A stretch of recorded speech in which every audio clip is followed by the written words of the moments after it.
Hey everyone. There can be a lot of tasks you're responsible for as a manager, and a lot of times, the proper completion of these tasks will dictate your success as a manager.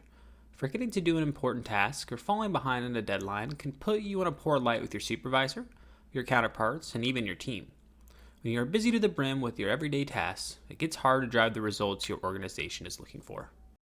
I made the most improvements in my work life while in any role when I got organized. Becoming more organized will help you complete tasks in a timely manner, help you never forget a certain task, and free up time for you to make improvements where they need to be made. In this video, I will be talking about how to get organized so you can become a better manager, team member, or even to become more organized in your everyday life. The first, and arguably most important step to getting organized, is to identify the tasks you are responsible for. Before we do anything, let's make a list of 4 columns. The first column should be labeled as daily, the second weekly, the third bi-weekly, and the fourth is monthly. Here we will list each task we are responsible for, categorized on how often this task needs to be completed. Begin to list tasks you are responsible for on a daily, weekly, bi-weekly, and monthly occurrence. Let's list every task we can think of, no matter how small. For this example, I can list some daily tasks. We can review stats, check surveys. We have a daily department head meeting.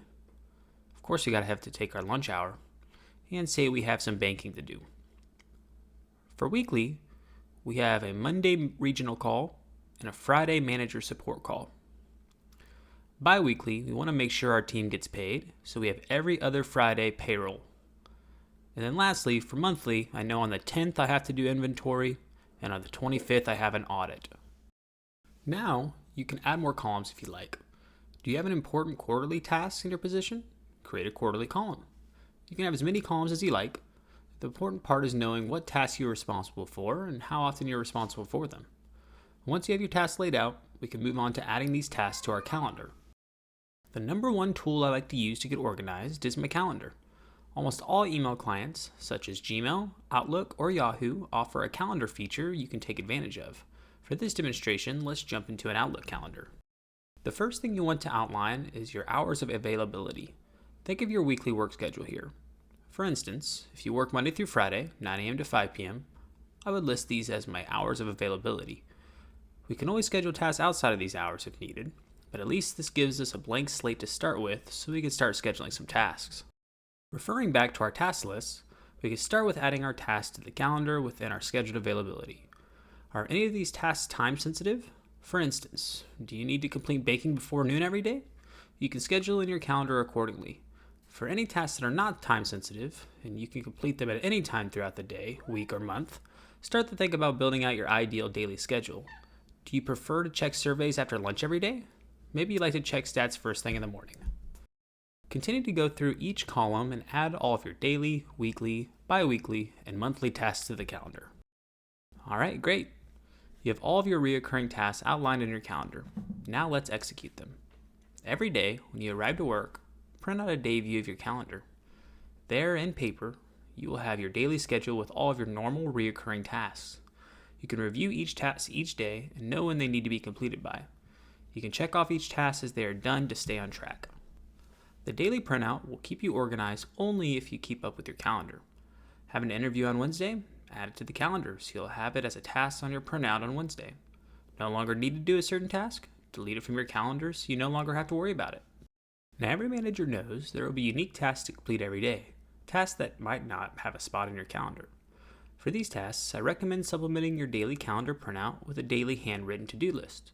This unique to-do list, which you can add to throughout the day, alongside your normal reoccurring task list, will ensure that you are organized to get every task done every day. So now that you know what you need to do it. I recommend checking off the tasks as you complete them, both on your calendar printout and your unique to-do list. This will keep you on track and will help you get those tasks completed quickly. You will find that this way of organizing and completing your tasks will keep you efficient. Efficiency will free up a lot of time for extra work to be done. A wise manager once told me, if you don't have anything to do, find something to do. Now that you're not bogged down with tasks, which could have previously taken the majority of the day, you can now spend that time focusing on ways to improve yourself, your store, department, and/or team. Does one of your team members need some extra training? Now you have time to train them.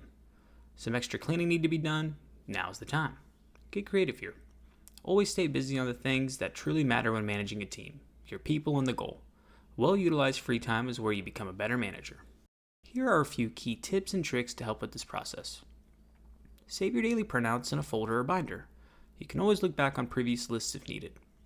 Keep your workspace clean and organized. An inviting workspace makes you want to work. Try your best to complete every task on your list before you go home for the day. If you can't, add it to your calendar so it'll be on the next day printout. Stay consistent on this process. The more often you do it, the more natural it becomes. Thank you for watching. I hope you found this video helpful. If you did, please give it a like. If you have any other organization tips yourself, please feel free to leave a comment below. And if you would like more manager solutions, please subscribe for future videos.